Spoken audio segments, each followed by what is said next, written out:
CIET NCERT द्वारा प्रस्तुत है कक्षा 6 की सामाजिक विज्ञान की ध्वनि पाठ्यपुस्तक समाज का अध्ययन, भारत और उसके आगे।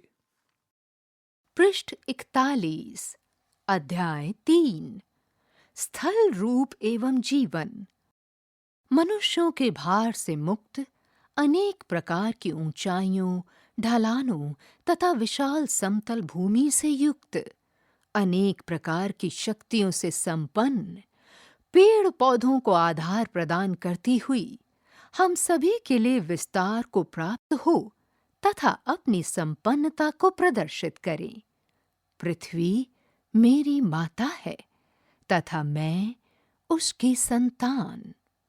अथर्ववेद भूमि सूक्त पृथ्वी के लिए स्तोत्र। इस पृष्ठ के मध्य भाग में पृथ्वी का चित्र दिया गया है, जिसमें बादल, पहाड़, झरने और झरनों के आसपास विशाल वनस्पति, पेड़ पौधों के रूप में मौजूद है। ये स्थल रूप किसी का भी मन मोह लेते हैं। आइए इस चित्र को समझने के बाद इससे जुड़े हुए प्रश्न हल करें। महत्वपूर्ण प्रश्न। 1। स्थल रूपों के प्रमुख प्रकार कौन से हैं और जीवन तथा संस्कृति के लिए इनका क्या महत्व है? 2। प्रत्येक स्थल रूप के साथ संबंधित जीवन की क्या चुनौतियां एवं अवसर हैं? पृष्ठ 42। परिचय। अन्य स्तनधारी जीवों के समान मानव भी पृथ्वी पर निवास करता है। जैसा कि आपने देखा है, भूमि के अनेक रूप और विशेषताएं हैं। एक क्षेत्र से दूसरे क्षेत्र में इसका स्वरूप बहुत परिवर्तित हो जाता है। मान लीजिए कि आप झारखंड के छोटा नागपुर क्षेत्र से सड़क द्वारा यात्रा कर रहे हैं और उत्तर प्रदेश के प्रयागराज पहुंचते हैं और फिर उत्तराखंड में अल्मोड़ा तक जाते हैं। इस रास्ते में आप अलग-अलग दृश्य भूमि, लैंडस्केप को देखेंगे। वास्तव में आपको 3 प्रकार के स्थल रूप, लैंडफॉर्म्स दिखाई देंगे, जिनके बारे में हम आगे चलकर अन्वेषण करेंगे। आइए पता लगाएं। कक्षा की गतिविधि के रूप में 4 अथवा 5 विद्यार्थियों के समूह बनाइए और विद्यालय के आसपास के क्षेत्रों का अवलोकन कीजिए। आपको किस प्रकार की दृश्य भूमि दिखाई देती है? क्या कुछ किलोमीटर की दूरी पर दृश्य भूमि में कोई परिवर्तन दिखाई देता है? क्या लगभग 50 किलोमीटर के भीतर परिदृश्य में बदलाव होगा? अन्य समूहों द्वारा दी गई जानकारी के साथ इनकी तुलना कीजिए। इन्हीं समूहों के साथ भारत के किसी भी ऐसे क्षेत्र की यात्रा के बारे में चर्चा कीजिए जहां वो जा चुके हैं। उन क्षेत्रों में दिखाई देने वाली विभिन्न प्रकार की दृश्य भूमियों की सूची बनाइए। अन्य समूहों द्वारा दी गई जानकारी के साथ इनकी तुलना कीजिए। स्थल रूप पृथ्वी की सतह का एक भौतिक स्वरूप है। स्थल रूप लाखों वर्षों में आकार लेते हैं और पर्यावरण तथा जीवन के साथ इनका महत्वपूर्ण संबंध है। इन्हें व्यापक रूप से 3 श्रेणियों में बांटा जा सकता है: पर्वत, पठार और मैदान। चित्र 3.1। इन स्थल रूपों में विभिन्न प्रकार की जलवायु और अलग-अलग प्रकार के पेड़ पौधे तथा जीव जंतु पाए जाते हैं। मानव ने सभी स्थल रूपों के अनुसार स्वयं को ढाला है, किंतु विभिन्न प्रकार के स्थल रूपों पर रहने वाले लोगों की संख्या विश्व भर में भिन्न-भिन्न होती है।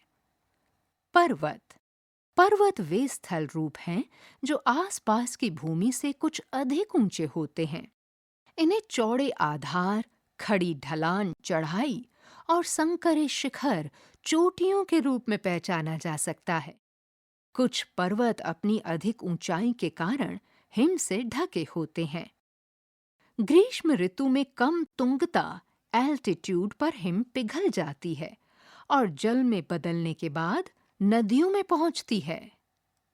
शब्दार्थ: तुंगता, एल्टीट्यूड, समुद्र तल से किसी वस्तु या लक्ष्य की ऊंचाई, उदाहरणार्थ पर्वत की ऊंचाई, एक उड़ती हुई चिड़िया अथवा उड़ते हुए वायुयान की ऊंचाई, एक उपग्रह की ऊंचाई। पृष्ठ 43। इस पृष्ठ के ऊपरी भाग में एक चित्र है जिसमें एक आरेख दिखाया गया है। इस आरेख में 3 स्थल रूप दिए गए हैं। पृष्ठभूमि में पर्वत, इनमें से 2 को हिमाच्छादित दिखाया गया है, यानी कि बर्फ से ढका हुआ। बाईं ओर एक पठार है और आगे एक मैदान जहां पर्वतों से आदी हुई नदी दर्शाई गई है। बहुत अधिक ऊंचाइयों या तुंगता पर हिम कभी नहीं पिघलती है और ये पर्वत स्थायी रूप से हिम से ढके होते हैं। कम ऊंचाई वाले अन्य ऊंचे स्थान जहां कम खड़ी चढ़ाइयां और गोल आकार के शीर्ष होते हैं, उन्हें पहाड़ी या छोटे पहाड़ या फिर हिल कहते हैं। आइए विचार करें, हिम क्या है? यदि आप हिमालयी क्षेत्र जैसे कश्मीर, लद्दाख, हिमाचल प्रदेश, उत्तराखंड, सिक्किम, अरुणाचल प्रदेश आदि में नहीं रहते हैं, तो संभव है कि आपने हिम नहीं देखी होगी। शेष भारत में अधिकांश वर्षण वर्षा और ओले के रूप में ही होता है। बहुत ऊंचे स्थानों पर यदि काफी ठंडक है, तो वहां हिम गिरेगी और वहां पर हिम का एक नर्म और सुंदर आवरण बन जाएगा। हिम और ओले का गिरना वास्तव में जल का ठोस रूप में गिरना है। शब्दार्थ: वर्षण, वायुमंडल से भूमि पर किसी भी रूप में जल का गिरना। वर्षा, हिमपात और ओले गिरना वर्षण के सामान्य रूप हैं। पृष्ठ 44। पृष्ठ 44 में विश्व के 6 पर्वतों के चित्र हैं। ये 6 पर्वत हैं: mount Everest, mount Aconcagua, mount Kilimanjaro, Mont Blanc, mount Kanchenjunga और माउंट अनाईमुडी। पृष्ठ संख्या 45। विश्व के अधिकांश पर्वतों को पर्वत श्रृंखलाओं के रूप में वर्गीकृत किया गया है, जैसे एशिया में हिमालय, यूरोप में एल्प्स तथा दक्षिणी अमेरिका में एंडीज। इनमें से कुछ श्रृंखलाएं हजारों किलोमीटर तक फैली हुई हैं। इस पृष्ठ के मध्य भाग में जो चित्र दिया गया है, वो विश्व के 6 पर्वतों की सापेक्ष ऊंचाई दर्शाने वाला एक रेखा चित्र है। बाईं ओर इन पर्वतों की सापेक्ष ऊंचाई को नापने के लिए स्केल भी है।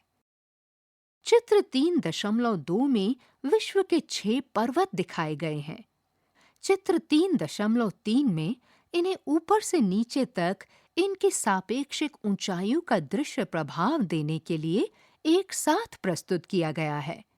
माउंट एवरेस्ट नेपाल तथा तिब्बत के बीच और कंचनजुंगा भारत के सिक्किम राज्य और नेपाल के बीच हिमालय पर्वत श्रृंखला की 2 सबसे ऊंची चोटियां या शिखर हैं। एंडीज पर्वत श्रृंखला दक्षिणी अमेरिका की सबसे ऊंची चोटी माउंट अकोराकागुआ है। पूर्वी अफ्रीका में माउंट किलिमंजारो एक पृथक पर्वत है जो किसी श्रृंखला से संबंधित नहीं है। पश्चिमी यूरोप में माउंट ब्लांक एल्प्स का सबसे ऊंचा पर्वत है। अनाईमुडी केरल में इसे अनाई शिखर भी कहते हैं, दक्षिण भारत का सबसे ऊंचा पर्वत है। पृष्ठ 46।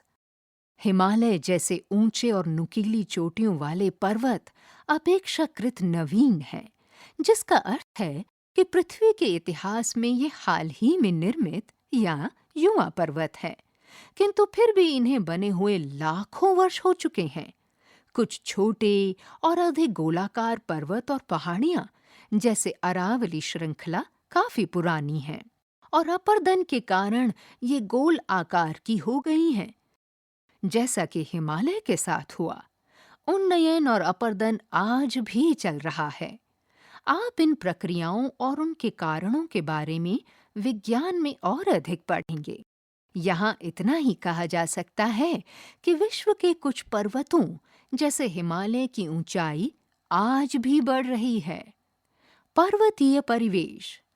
पर्वतों की ढलानों पर प्रायः एक प्रकार का वन होता है जिसे पर्वतीय वन कहते हैं, और यहाँ शंकुधारी वृक्ष जैसे पाइन, चीड़, फर, स्प्रूस, देवदार आदि सामान्य रूप से पाए जाते हैं। इन पेड़ों की ऊंचाई अधिक होती है और ये शंकु के आकार के होते हैं तथा इनकी पत्तियां पतली नोकदार होती हैं। अधिक ऊंचाई पर पेड़ों की जगह घास, मॉस या काई और लाइकेन उग जाते हैं। शब्दार्थ: पर्वतीय वन, पर्वतीय क्षेत्र में उगने वाले वनों का एक प्रकार। मॉस, फूलों और वास्तविक जड़ों से रहित छोटा हरा पौधा या वनस्पति जो बहुधा मखमली आवरण की तरह फैलता है। लाइकेन, पौधे के समान जीव जो सामान्यतः चट्टानों, दीवारों या पेड़ों से चिपके हुए होते हैं। कम से कम 1500 वर्ष पूर्व प्राचीन भारत के महान कवि कालिदास के काव्य से यहाँ 2 श्लोक दिए गए हैं। उनका काव्य ग्रंथ कुमार संभव हिमालय की स्तुति से आरंभ होता है। यहाँ उन संस्कृत श्लोकों का सरल हिंदी अनुवाद दिया गया है। भारत के उत्तरी भाग में देवता सदृश पूजनीय हिमालय नाम का पर्वतों का राजा है, जो पश्चिमी से लेकर पूर्वी समुद्र तक फैला हुआ है। देखकर ऐसा लगता है कि मानो वो पृथ्वी को नापने का मापदंड है। गंगा के झरनों के फुहारों से युक्त, देवदार के वृक्षों को हिलाने और मोर पंखों को फरफराने वाली शीतल, मंद और सुगंधित वायु से पर्वतवासी जो मृगों की खोज में हिमालय में घूमते रहते हैं, अपनी थकान मिटाते हैं। कक्षा में इन श्लोकों तथा दिए गए प्रश्नों पर चर्चा कीजिए। पहला, पश्चिमी से पूर्वी समुद्री तक से क्या तात्पर्य है? चित्र 5.2 में क्या आप इनकी और पर्वतों के देवता की स्थिति को दिखा सकते हैं? दूसरा, गंगा का उल्लेख क्यों किया गया है? संकेत: इसके अनेक कारण हो सकते हैं। पृष्ठ 47। इस पृष्ठ पर कुछ पहाड़ी जीव जंतुओं के चित्र हैं, जो इस प्रकार से हैं। पेरिग्रिल फाल्कन, हिमालयी तहर, पहाड़ी खरगोश, गोल्डन ईगल, कैनेडियन लिंक्स, याक, आइबेक्स, ग्रे फॉक्स, तेंदुआ और भालू। पृष्ठ संख्या 48। पर्वतों में घने वन, बहती नदियां, झीलें, घास के मैदान और कंदराएं अनेक प्रकार के जीवों को आश्रय प्रदान करते हैं, जैसे कि गोल्डन ईगल, सुनहरा गरुड़, पेरिग्रिन फाल्कन, घुमंतू बाज, कैनेडियन लिंक्स, हिम तेंदुआ, आइबेक्स, जंगली भेड़, हिमालयन तहर, पर्वतीय खरगोश, याक, ग्रे फॉक्स, भालू और बहुत से अन्य प्राणी। ध्यान रखें, हिमालय से निकलने वाली भारतीय नदियों में से गंगा विशालतम है। अंग्रेजी भाषा में इसे गैंजेस भी कहते हैं। लगभग 2500 किलोमीटर लंबी इस नदी की बहुत सी सहायक नदियां उसमें आकर मिलने वाली अन्य नदियां हैं। उनमें से कुछ, जैसे यमुना और घाघरा, भी हिमालय से निकलती हैं। अन्य नदियां जैसे सोन, गंगा के मैदान के दक्षिण में पड़ने वाले विंध्याचल की श्रृंखलाओं से निकलती हैं। इस पृष्ठ के निचले भाग में उत्तरी भारत में सीढ़ीदार वेदिका कृषि का नमूना दर्शाया गया है।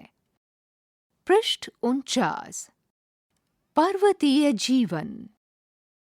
पर्वतीय भूभाग सामान्य रूप से खड़े ढलानों के साथ ऊबड़ खाबड़ या ऊंचे नीचे होते हैं, इसलिए कुछ ही घाटियों में नियमित रूप से कृषि की जा सकती है। ढलानों पर वेदिका कृषि अर्थात ढलान की भूमि को काटकर सीढ़ी नुमा स्थान पर कृषि करना एक प्रचलित प्रथा है। विश्व भर के अनेक पर्वतीय क्षेत्रों में कृषि की जगह पशुपालन को अधिक महत्व दिया जाता है। पर्यटन पर्वतीय लोगों के लिए आय का महत्वपूर्ण साधन है। पर्वतों की स्वच्छ हवा और मनोरम प्राकृतिक दृश्य सभी पर्यटकों को आकर्षित करते हैं। कुछ पर्यटक पर्वतों पर साहसिक खेलों के लिए भी जाते हैं, जैसे स्कीइंग, हाइकिंग, पर्वतारोहण और पैराग्लाइडिंग। अनेक शताब्दियों से लोग पवित्र स्थलों की तीर्थ यात्रा पर जाने के लिए पर्वतों की यात्राएं करते रहे हैं, परंतु बहुत सारे पर्यटकों के एक साथ आने से पर्वतों के पर्यावरण पर दबाव पड़ता है। प्रायः इनमें सही संतुलन बनाए रखना कठिन हो जाता है। शब्दार्थ: भूभाग, भौतिक आकृतियों की दृष्टि से भूमि का एक खंड।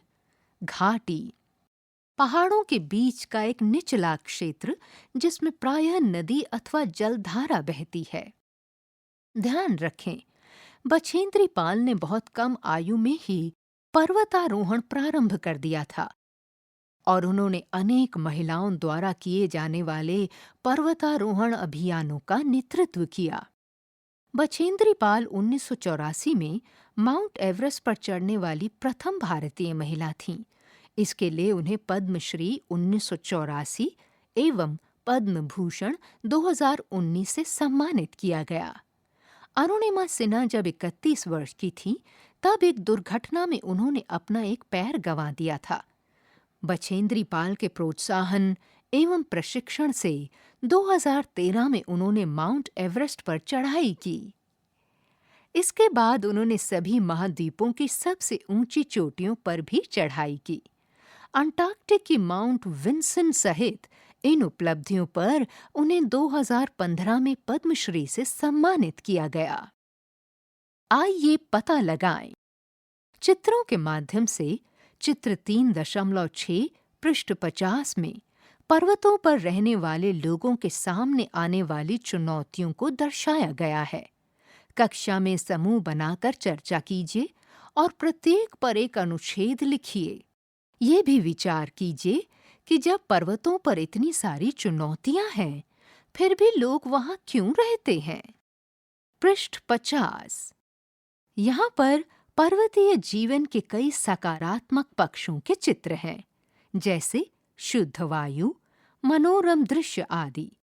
इनमें प्राकृतिक और मानव निर्मित दोनों तरह की कठिन चुनौतियां भी सम्मिलित हैं, जिनमें से कुछ को चित्रों के माध्यम से दर्शाया गया है। ये हैं भूस्खलन, आकस्मिक बाढ़, पर्यटकों का अनियंत्रित रूप से आ जाना, हिमधार, एवलांच, भारी हिमपात, बादल फटना और ठंडा मौसम। शब्दार्थ: आकस्मिक बाढ़, स्थान विशेष में अकस्मात बाढ़ आना बहुधा ऐसा बादल फटने से होता है। भूस्खलन, पर्वतीय भूखंड के एक बड़े भाग या एक चट्टान का अकस्मात टूटकर गिरना। हिमधार, एवलांच, पर्वत से अकस्मात हिम का गिरना, हिमपात अथवा चट्टानें टूटकर गिरना। ऐसा प्रायः तब होता है जब हिम का पिघलना आरंभ होता है। बादल फटना, अचानक प्रचंड तूफान सहित वर्षा होना। पृष्ठ 51। ध्यान रखें, विश्व भर के अनेक पारंपरिक समुदाय पर्वतों को पवित्र स्थल मानते हैं और उनकी पूजा करते हैं। माउंट एवरेस्ट विश्व का सबसे ऊंचा पर्वत है, जिसकी ऊंचाई 8,849 मीटर है और इसके अनेक नाम हैं। तिब्बती लोग इसे चोमोलुंगमा कहते हैं, जिसका अर्थ है जगत जननी, और पर्वत की उसी रूप में पूजा करते हैं। नेपाल निवासी इसे सागर माथा कहते हैं, जिसका अर्थ है आकाश की देवी। इसी प्रकार तिब्बत में कैलाश पर्वत है, जिसे हिंदू दर्शन, बौद्ध मत, जैन मत और बौन तिब्बत का एक प्राचीन धर्म उनके अनुयायी पवित्र मानते हैं। पर्वत शिखरों के लिए इतनी श्रद्धा भावना भारत के साथ साथ विश्व के अन्य भागों में भी देखी जाती है। पठार पठार एक ऐसी स्थलाकृति है जो आसपास की भूमि से उठी होती है और प्रायः इसकी सतह चपटी होती है। इसके कुछ पार्श्व सीधी ढलान वाले होते हैं। पर्वतों के समान कुछ पठार पृथ्वी के इतिहास के संदर्भ में नवीन और प्राचीन हो सकते हैं। पठारों के दो उदाहरण हैं। तिब्बत का पठार जो विश्व का सबसे बड़ा और ऊंचा पठार है, और दूसरा दक्षिणी पठार। पठारों की ऊंचाई कुछ 100 मीटर से लेकर कई हजार मीटर तक हो सकती है। ध्यान रखें, तिब्बत के पठार की औसत ऊंचाई 4500 मीटर है, जिसके कारण इसे विश्व की छत का नाम दिया गया है। पूर्व से पश्चिम दिशा तक ये लगभग 2500 किलोमीटर लंबा है, अर्थात चंडीगढ़ से कन्याकुमारी तक की दूरी जितना। मध्य और दक्षिण भारत के दक्खन का पठार विश्व के सबसे पुराने पठारों में से एक है, जो कई लाख वर्ष पहले ज्वालामुखी की सक्रियता के कारण बना था। पर्वतों की तरह पठारों में खनिजों का प्रचुर मात्रा में जमाव देखने को मिलता है। इस कारण इन्हें खनिजों का भंडार गृह भी कहा जाता है। परिणाम स्वरूप पठारों में खनन मुख्य गतिविधि है, जहां विश्व की सबसे बड़ी खानें पाई जाती हैं। उदाहरणतया पूर्वी अफ्रीका का पठार सोने और हीरे के खनन के लिए प्रसिद्ध है। भारत में छोटा नागपुर के पठार में लौह, कोयला और मैग्नीज के प्रचुर भंडार हैं। पृष्ठ संख्या 52। विश्व भर में पठारों का पर्यावरण बहुत विविधतापूर्ण है। कई पठारों में चट्टानी मिट्टी पाई जाती है, जो उन्हें मैदानी मिट्टी की तुलना में कम उपजाऊ बनाती है। इसलिए पठार कृषि के लिए कम अनुकूल होते हैं। लेकिन ज्वालामुखी क्रियाओं से निर्मित लावा पठार उपजाऊ होते हैं, क्योंकि उनमें समृद्ध काली मिट्टी पाई जाती है। पठारों में अनेक आकर्षक जलप्रपात भी होते हैं। दक्षिण अफ्रीका में स्थित ज़ैम्बेज़ी नदी पर विक्टोरिया जलप्रपात, छोटा नागपुर पठार में सुवर्ण रेखा नदी पर हुंडरू जलप्रपात और पश्चिमी घाट में शरावती नदी पर जोग जलप्रपात ऐसे ही कुछ जलप्रपात हैं। चेरापूंजी मेघालय के पठार में नहकाली काई जलप्रपात चित्र 3.7 में 340 मीटर की ऊंचाई से गिरता है। इस पृष्ठ के निचले भाग में चेरापूंजी पठार से गिरता नहकाली काई जलप्रपात का एक विहंगम दृश्य है। पृष्ठ 53। मैदान मैदान ऐसी स्थलाकृति होती है जिसका विस्तृत सपाट अथवा हल्का तरंगित धरातल होता है।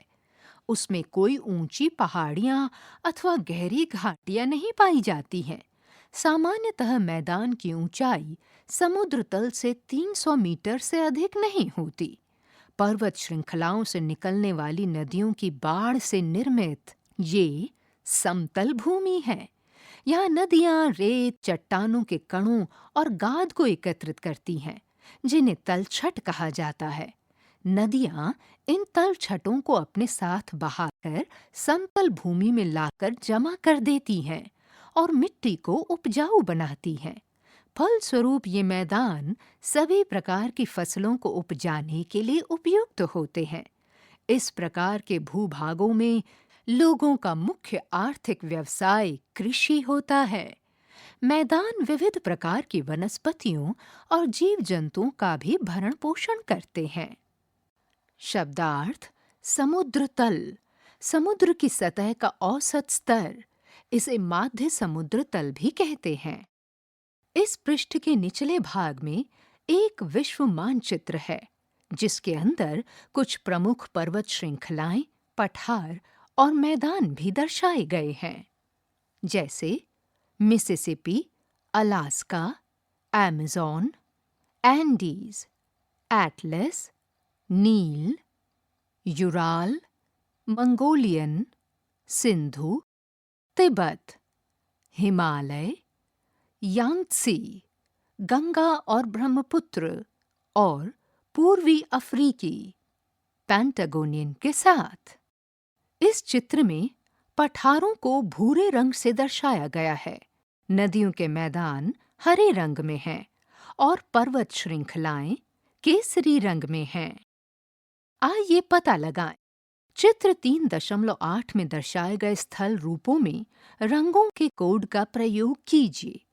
उदाहरणार्थ, तिब्बत का पठार, रॉकी श्रृंखला, नील नदी का मैदान। पृष्ठ 54। इस पृष्ठ के ऊपरी भाग में गंगा के मैदान का उपग्रह से लिया गया चित्र दर्शाया गया है।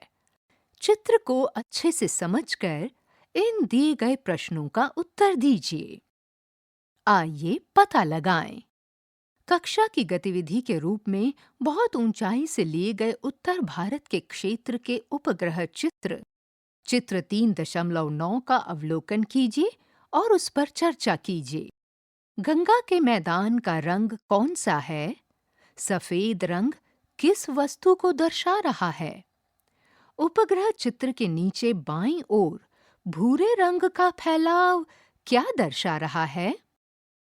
मैदानी जीवन। हजारों वर्ष पहले आरंभिक सभ्यताएं नदियों के उपजाऊ मैदानों के आसपास विकसित हुई थीं। हमारे समय में भी विश्व की अधिकांश जनसंख्या मैदानों में रहती है। पृष्ठ 55।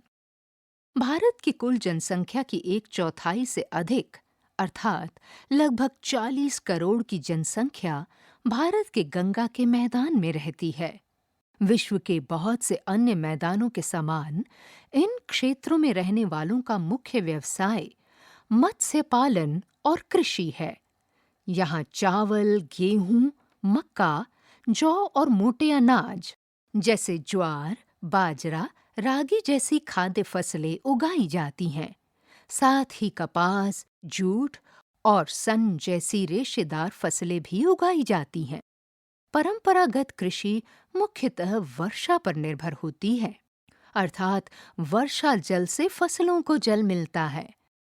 किंतु हाल के दशकों में नहरों के जाल या नेटवर्क द्वारा और भूमिगत जल को पंप से निकालकर खेतों की सिंचाई करने में वृद्धि हुई है। यद्यपि सिंचाई से कृषि उत्पादन में वृद्धि हुई है, किंतु इससे भूमिगत जल स्तर में गिरावट आई है। इससे इस क्षेत्र में कृषि के भविष्य को लेकर चुनौतीपूर्ण स्थिति भी उत्पन्न हो गई है। गंगा के मैदानी भागों को प्रभावित करने वाली कुछ अन्य समस्याएं भी हैं, जैसे बढ़ती हुई जनसंख्या और प्रदूषण।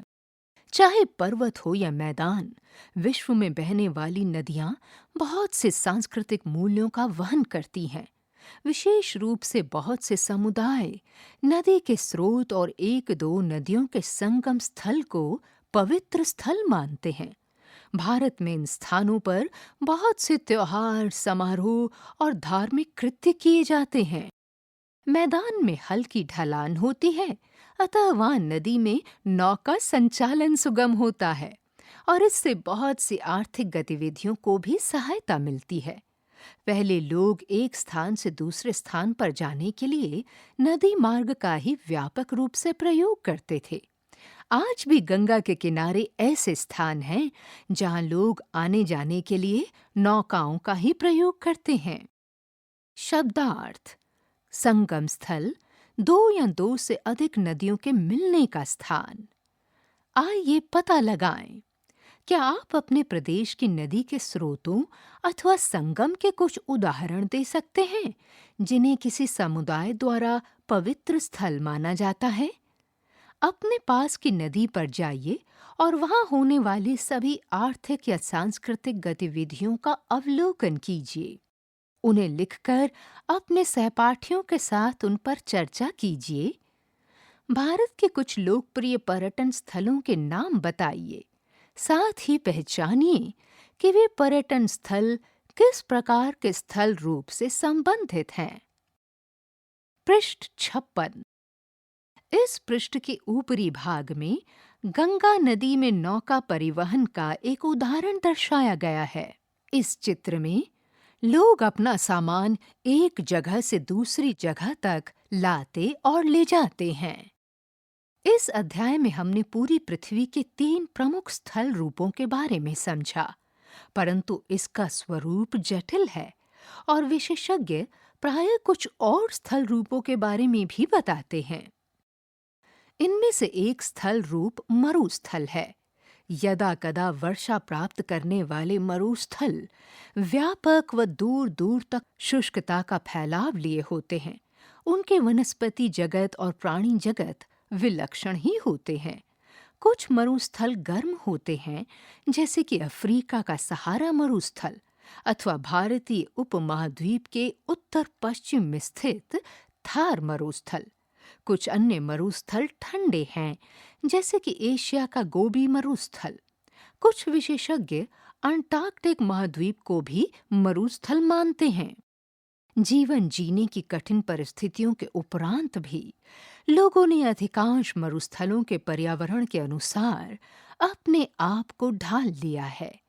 भारत के थार मरुस्थल में रहने वाले समुदाय अथवा समय समय पर वहां से जाने वाले लोग मरुस्थल में गाए और सुनाए जाने वाले लोक गीतों और किंवदंतियों या दंत कथाओं जैसी समृद्ध सांस्कृतिक धरोहर को संजो कर रखते हैं। मानव ने जिस प्रकार सभी स्थलाकृतियों में विभिन्न प्रकार से अपने घर बनाए हैं, वो हमारे अनुकूलन अर्थात स्थिति के अनुसार स्वयं को ढाल लेने और लचीलेपन का साक्षी है।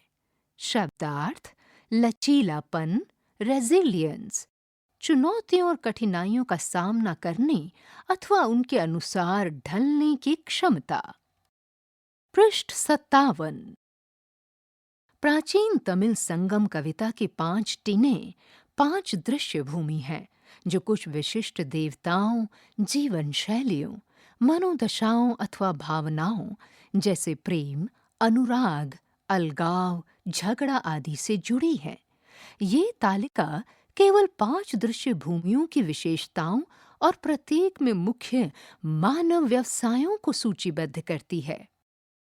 इस तालिका में 3 कॉलम हैं।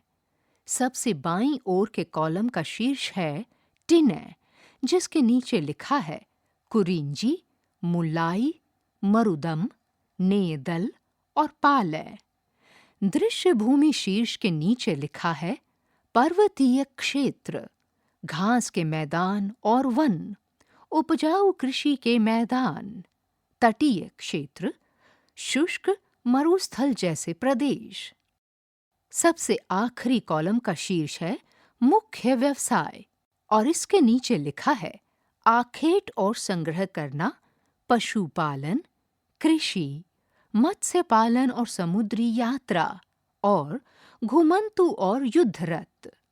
अभी तक हमने जिन स्थल रूपों को देखा है, उनकी अपेक्षा ये 5 टिनै भिन्न प्रकार का वर्गीकरण हैं, परंतु ये विविधता वाले प्रदेशों और उनकी विशेषताओं के प्रति गहन जागरूकता को दिखाते हैं।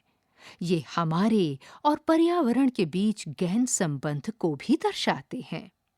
आपको टिने के विवरण को याद रखने की आवश्यकता नहीं है, परंतु उससे प्रतिबिंबित अवधारणाओं को समझने की आवश्यकता है। आगे बढ़ने से पहले स्थल रूप 3 प्रकार के होते हैं: पर्वत, पठार और मैदान। उनकी भौतिक विशेषताएं और पर्यावरण बहुत अलग-अलग प्रकार के होते हैं। ऐतिहासिक समय से लोगों द्वारा किया जाने वाले क्रियाकलाप उस स्थल रूप से संबंधित होते हैं जिसमें वे निवास करते हैं। ये स्थल रूप विश्व की संस्कृति के अभिन्न भाग हैं। विशेष रूप से भारतीय संस्कृति विविध प्रकार से उन्हें मनाती रही है। प्रत्येक स्थल रूप विभिन्न प्रकार की चुनौतियों के साथ-साथ अवसरों को भी प्रस्तुत करता है। पृष्ठ 58। प्रश्न, क्रियाकलाप और परियोजनाएं। 1. आपका कस्बा या गांव या नगर किस प्रकार के स्थल रूप पर स्थित है? इस अध्याय में बताई गई विशेषताओं में से कौन सी विशेषताएं आप अपने आसपास देखते हैं? 2. आइए छोटा नागपुर से प्रयागराज और अल्मोड़ा की हमारी आरंभिक यात्रा पर चलें। इस मार्ग में आने वाले 3 स्थल रूपों के बारे में बताइए। 3. भारत के कुछ प्रसिद्ध तीर्थ स्थलों की सूची बनाइए। ये भी लिखिए कि वे कौन से स्थल रूप के अंतर्गत आते हैं। 4.